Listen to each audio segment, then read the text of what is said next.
छत्तीसगढ़ के पूर्व deputy CM ने महासमुंद जिले का दौरा किया, जहां उन्होंने हड़ताल पर बैठे एनएचएम के कर्मचारियों से मुलाकात की। इस दौरान उन्होंने कर्मचारियों को संबोधित करते हुए कहा कि चुनाव में उनकी और पार्टी की हार की वजह घोषणा पत्र में किए गए नियमितीकरण के वादे को पूरा न कर पाना था।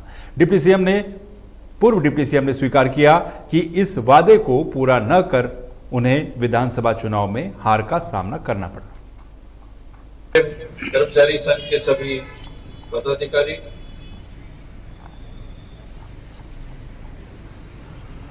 अभी अमरजीत ने कहा कि जो बहनों का या साथियों का काम नहीं कर पाते वो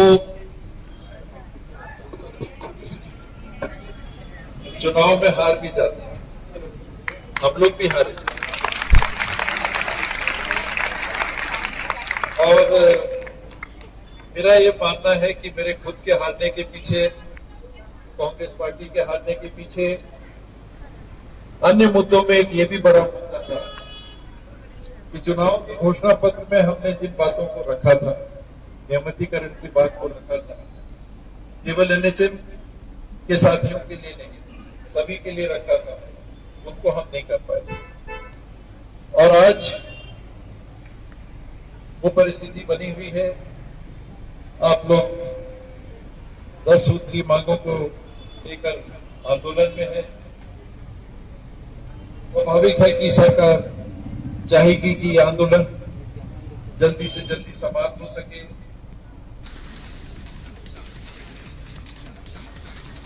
बिहार के दरभंगा में कांग्रेस के मंच से पीएम मोदी की मां के खिलाफ की गई आपत्तिजनक टिप्पणी के विरोध में सरायपाली में बीजेपी महिला मोर्चा और युवा मोर्चा ने प्रदर्शन किया। जयस्तंभ चौक पर भारी संख्या में कार्यकर्ताओं ने राहुल गांधी के खिलाफ नारेबाजी करते हुए उनका पुतला दहन किया। इस दौरान बीजेपी महिला मोर्चा की महामंत्री पुष्पलता चौहान ने कांग्रेस नेता की टिप्पणी की निंदा की है। उन्होंने राहुल गांधी को राजनीति छोड़कर चूड़ियां पहन लेने और संस्कार की पाठशाला ज्वाइन करने की सलाह दी, ताकि वो सार्वजनिक जीवन में भाषा का सही उपयोग सीख सकें।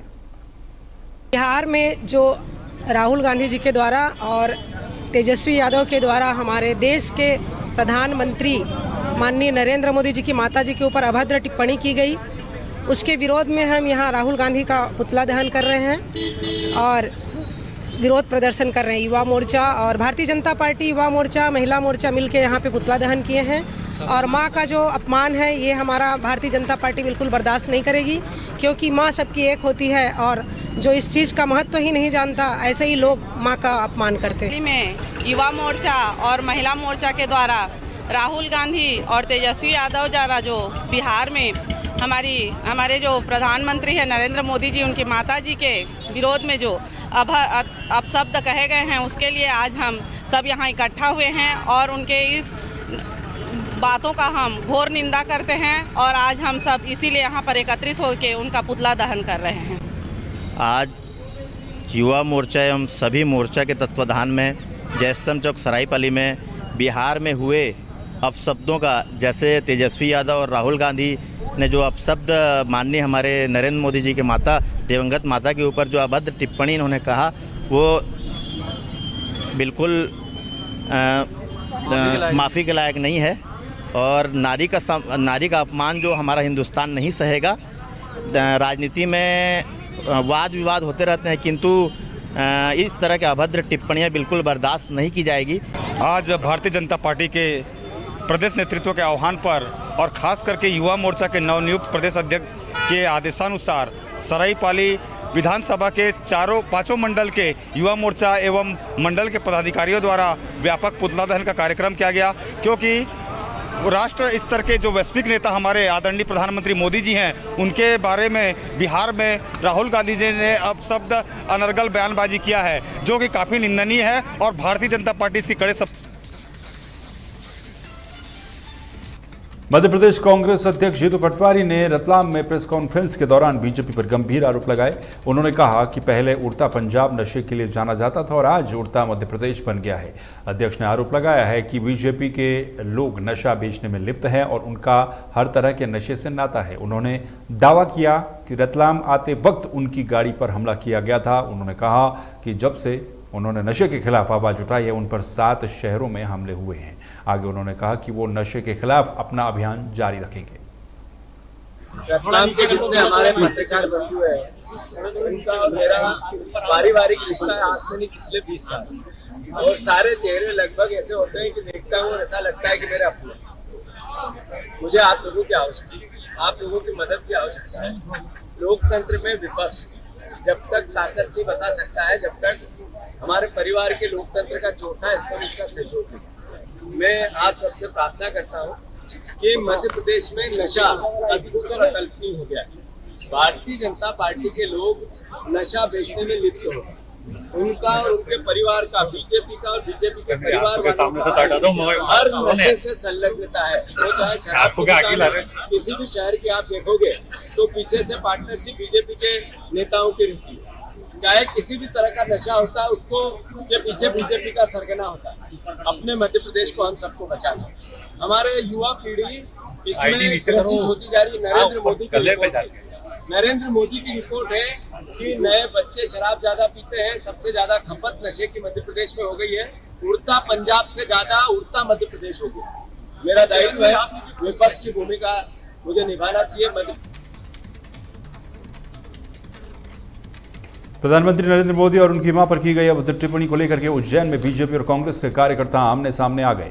ये घटना तब हुई जब बीजेपी के सांसद, विधायक, अध्यक्ष सहित कई नेता कांग्रेस कार्यालय पर पहुंचे और विरोध करना शुरू कर दिया। इस दौरान कार्यालय में कांग्रेस विधायक सहित कई कांग्रेस कार्यकर्ता मौजूद थे। दोनों दलों के कार्यकर्ताओं ने जमकर नारेबाजी की और अपने अपने झंडे लहराए। बीजेपी नेताओं ने प्रधानमंत्री और उनकी माता के सम्मान में नारे लगाए, जबकि कांग्रेस ने राहुल गांधी के समर्थन में नारेबाजी की।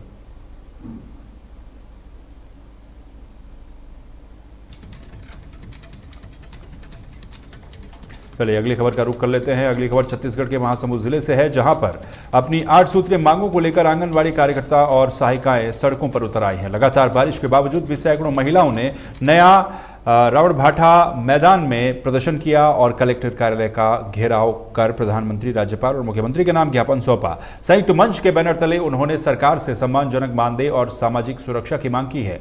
कार्यकर्ताओं ने चेतावनी दी कि अगर उनकी मांगें पूरी नहीं की जाती तो वो आगामी चुनाव में सरकार के खिलाफ वोट करेंगे।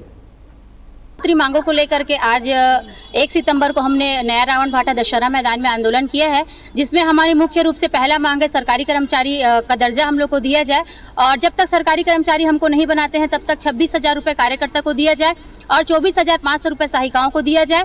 और वैसे ही दूसरा हमारा मांग है आंगनबाड़ी कार्यकर्ताओं को निःशर्त रूप से सुपरवाइजर के पद पे पदोन्नत किया जाए और सहायिकाओं को कार्यकर्ता के पद पे पदोन्नत किया जाए। और आंगनबाड़ी कार्यकर्ता अगर मृत्यु हो जाती है तो मृत्यु उपरांत अनुकंपा नियुक्ति कार्यकर्ता और सहायिकाओं को दिया जाए। और उसके बाद में हमारा है वेतन पेंशन ग्रेजुएटी बीमा योजना के तहत भी कार्यकर्ताओं को लाभान्वित किया जाए और सुपरवाइजर के पद पे 100% आंगनबाड़ी कार्यकर्ताओं को भर्ती लिया जाए। कर रहे हैं और अपना ज्ञापन देने के लिए कलेक्ट्रेट में मतलब देने के लिए आए हैं। उसका हमारा जो मांग है 8 सूत्री जो मांग है, पोषण ट्रैकर जो हमारी बहुत बड़ी समस्याएं हैं, पोषण ट्रैकर में हितग्राहियों को THR देने के लिए फोटो कैप्चर करने के लिए बहुत परेशानी होती है और कार्यकर्ता सहायिकाओं का FRS करने के लिए हम परेशानियों का सामना करना पड़ रहा है। इसमें डिजिटल काम करवा रहे हैं लेकिन उसको बंद करवा के हम चाहते हैं कि ऑफलाइन चालू करें और अपना ऑनलाइन को बंद करें। लेकिन पोषण ट्रैकर हमेशा दबाव बना रहा है कि हम चाहते हैं कि पेंशन ग्रेजुएटी जो है कार्यकर्ताओं को 10,000 और सहायिकाओं का 8,000 एक मुश्त राशि जो है। वहीं छत्तीसगढ़ के बालोद जिले में बरसात के मौसम के कारण त्वचा और अन्य संक्रमणों से संबंधित बीमारियां बढ़ गई हैं। स्वास्थ्य विभाग के प्रमुख डॉक्टर JL उइके और डॉक्टर शिखर गुप्ता ने बताया कि इस मौसम में डेंगू, मलेरिया, हैजा और टाइफाइड जैसी बीमारियों का खतरा लगातार बढ़ता जा रहा है, जो कि दूषित पानी और मच्छरों से फैलता है। उन्होंने लोगों को सलाह दी है कि वे साफ सफाई, शुद्ध खान पान और मच्छरदानी का उपयोग करें ताकि इन बीमारियों से बचा जा सके। देखिए, हमारे यहाँ एक कार्यक्रम है integrated disease control program, surveillance program, IDS भी बोलते हैं, जिसमें हमारे पास प्रतिदिन की रिपोर्ट जो मौसम से संबंधित बीमारियों की डेली रिपोर्टिंग होती है। यदि 0 है तो 0 आता है, 2 है तो 2, जैसे बुखार है, सर्दी खांसी है और चकत्ते आ जाना है, ये 9 प्रकार की बीमारियां है ना। वायरल फीवर है और मलेरिया, डेंगू है। इसकी रिपोर्टिंग प्रतिदिन होती है और हमारे पास प्रतिदिन रिपोर्ट आती है और जिसके ऊपर हम विशेष निगरानी रखते हैं। जिला बरसात से जैसे ठंड आने वाली रहती है तो पानी के जमाव के कारण जो बीमारियां मच्छर पड़ने से होती है, खासकर डेंगू और मलेरिया बहुत होता है। इसलिए इसके बचाव के लिए मच्छरदानी का उपयोग करें, जो जमा पानी रहता है उसे भी हटाएं ताकि मच्छर पनप ना सकें। हाइजीनिक फूड खाएं, मक्खी बाहर के फूड में मक्खियां बैठती है, ऐसे सेवन करने से हैजा डायरिया की बीमारी होती है। वायरल इन्फेक्शन होता है, इस एक से दूसरे को फैलता है, तो इसलिए बोलते हैं मास्क का उपयोग करिए। वायरल फीवर, तेज बुखार आना, सर्दी खांसी रहना, गले में दर्द रहना, ये सब बीमारियां एक दूसरे से फैलती है, इसलिए अगर किसी को हो तो वो मास्क। मध्य प्रदेश के दतिया जिले के भांडेर थाना क्षेत्र में चुनावी रंजिश को लेकर पूर्व महिला सरपंच पर 3 लोगों ने हमला कर दिया, जिसके बाद उन्हें इलाज के लिए भांडेर अस्पताल में भर्ती करवाया गया। पुलिस को दी गई शिकायत में पुष्पा देवी ने बताया कि वो मंदिर से वापस लौट रही थी, तभी कुछ युवकों ने उनके साथ गाली गलौज शुरू कर दी। जब उन्होंने इसका विरोध किया तो तीनों ने मिलकर उन पर हमला कर दिया। इस हमले के बाद पीड़ित महिला ने भांडेर थाने पहुंचकर 3 आरोपियों के खिलाफ मामला दर्ज करवा लिया है। मारपीट करी, रबर सिंह, शामिल सिंह, उदय नारायण, 3 लोग मातन नो गए थे, गाली गलौज दे रहे थे। सब अपने घर गए, घर पहुंचे ने मारपीट की, गाय के उतर रहे सुबह ने मारपीट की। चुनाव की हार गए थे, हमने लड़ा था, सरपंच बनी थी, फिर इन्हें जई रंजिश की वजह से हाँ अभी हटा दे। मध्य प्रदेश के रतलाम में स्टेशन रोड थाना क्षेत्र के मुख्य डाकघर में 7 लाख की चोरी हुई, जिसका पुलिस ने 72 घंटे के अंदर खुलासा कर दिया है। जांच में पता चला है कि कोषालय और अन्य कमरों के ताले भी टूटे हुए हैं और 2 तिजोरियों से नकदी चोरी हुई थी। सीसीटीवी फुटेज और तकनीकी सबूतों के आधार पर पुलिस ने आरोपी गिरफ्तार कर लिया है। पुलिस ने न केवल चोरी का खुलासा किया बल्कि चोरी की गई नकदी भी बरामद कर ली है।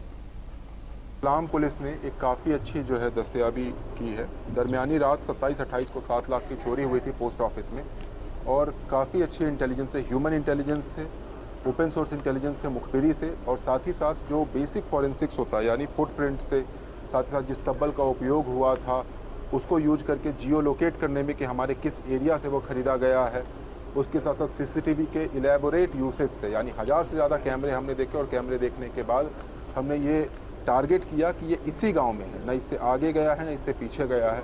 उसके बाद किस व्यक्ति के पोस्ट ऑफिस में अकाउंट है उसको यूज करने के बाद आसपास के लोगों से सूचना प्राप्त करने के बाद जो है आरोपी को गिरफ्तार किया गया। आरोपी की गिरफ्तारी से 7 लाख रुपए की जो है जब्त। मध्य प्रदेश और छत्तीसगढ़ की खबरों में फिलहाल के लिए बस इतना ही। बाकी खबरों के लिए आप बने रहिए तहलका डिजिटल के साथ। नमस्कार।